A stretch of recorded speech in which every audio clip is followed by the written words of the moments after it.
Today, we're talking about some recent updates regarding the dreaded TikTok ban. Moderna and OpenAI are going into business together, hoping to supercharge the company's medication development output. And the Arizona's House of Representatives successfully voted to repeal the ancient law used to ban abortions in the state. All in this, I realize it's been a week, but it was my birthday, so cut me some slack. Episode of...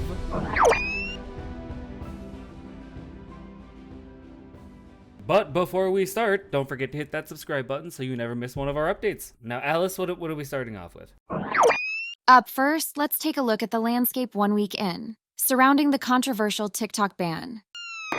Alright now, in a battle that's only starting to heat up, ByteDance, the parent company behind TikTok, is digging in its heels and denying any plans to sell the widely popular social media app. This comes after rumors were brewing and the US government turning up the pressure with the recently passed legislation that could ban TikTok nationwide if it doesn't find a new owner within a year. The situation has been escalating quickly, with just last week reports surfaced about the potential scenarios for TikTok to divest its US operations, but without giving up its secret sauce algorithm that makes the app so addictive. That didn't sit well with President Biden, who signed the law threatening to kick TikTok out of the US market altogether if it doesn't sell by the deadline. Of course, TikTok's not bending over for anyone just yet. CEO Shou Chu has vowed to take legal action to keep the app's 170 million American users' brains rotting away. It's shaping up to be an epic showdown as part of the broader tech tensions between the US and China over security concerns. Beijing is squarely in ByteDance's corner on this one, calling TikTok's algorithm a strategic asset that can't be sold off. But that stance could seriously complicate ByteDance's ability to follow the US demands without gutting TikTok's core capabilities for said American viewers. Insiders warn that a potential TikTok ban could deepen the divide between the US and Chinese tech spheres on a global scale. So we could see a new digital iron curtain of sorts descending, with rival camps dominating areas like data centers, internet satellites, and computer chips.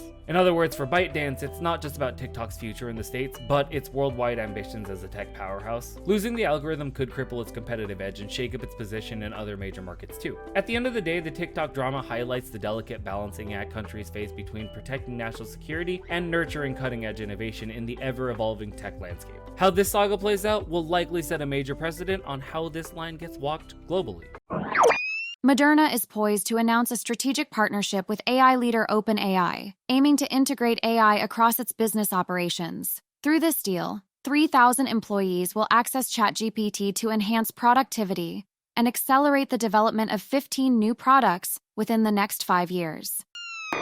In a blockbuster deal, biotech firm Moderna is partnering with artificial intelligence leader OpenAI to infuse AI across essentially all of Moderna's operations. The alliance, being announced last week, gives Moderna's 3,000 employees access to OpenAI's advanced ChatGPT enterprise, powered by GPT-4 by the end of this week, or today, or last week. I guess depending on when you're watching this. The aim? Leverage AI to automate and accelerate pretty much every process at Moderna, from drug research and clinical trials to regulatory affairs, manufacturing, and more. It's an ambitious bid to help Moderna outpace its rather aggressive goal of launching 15 new products in just the next 5 years. Quote, "Eventually, AI will be able to do more and more of the actual science work," said OpenAI CEO Sam Altman, but the best path is using it to dramatically enhance human productivity and speed up what they can accomplish. Moderna CEO Stefan Bancel,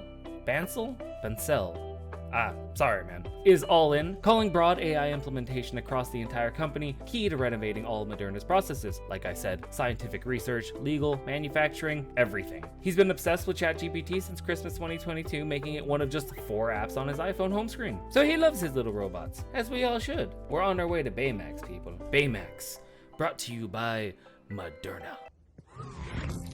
Hello, I am Baymax. So far, Moderna teams have custom-built over 750 unique, specialized versions of ChatGPT to facilitate different tasks and processes. Like, one helps determine optimal drug dosages for clinical trials by synthesizing years of research data, a major challenge where incorrect doses can derail an entire product. Another model rapidly responds to questions from regulators, slashing a process that used to take weeks down to just minutes. And on the manufacturing side, another AI tool predicts enzyme structures to enable higher yields, so it's less wasteful on the production methods. The stakes are pretty high for Moderna, as its only current commercial product is the Vid vaccine. With Q4 revenue down to $2.8 billion from its over $5 billion a year from earlier in the pandemic, Moderna desperately needs its pipeline of new offerings hit the market as soon as possible. While AI for drug discovery has been an unfulfilled hype cycle for years, both companies believe this partnership can finally make that long-sought milestone a reality by applying OpenAI's cutting-edge language models across all phases of Moderna's R&D and operations. Like I said, we're gonna get a Baymax soon.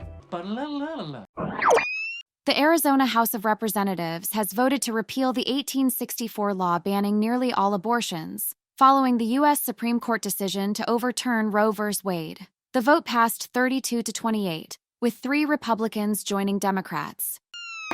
That sounds about right. Arizona's Republican-controlled House narrowly voted Wednesday to repeal the centuries-old near-total abortion ban after a months-long political struggle, setting up a high-stakes repeal effort in the state Senate. The 32 to 28 vote saw 3 GOP lawmakers cross the aisle to join Democrats in backing the repeal of the 1864 law, which the state Supreme Court ruled must be enforced following the last year U.S. Supreme Court's decision to overturn Roe v. Wade. By the way, this marked the 3rd attempt in 3 weeks by the House to quash the long-dormant statute, so, good on ya. Democratic Representative Mariana Sandoval argued that the archaic law from before Arizona was even a state had no place in 2022. I would have to agree with her. Most House Republicans, however, dug in against the repeal effort and defended the law, allowing no exceptions for rape or incest. The vote followed warnings from some Republicans that failing to repeal the Civil War era could cost the party at the ballot box in November's election.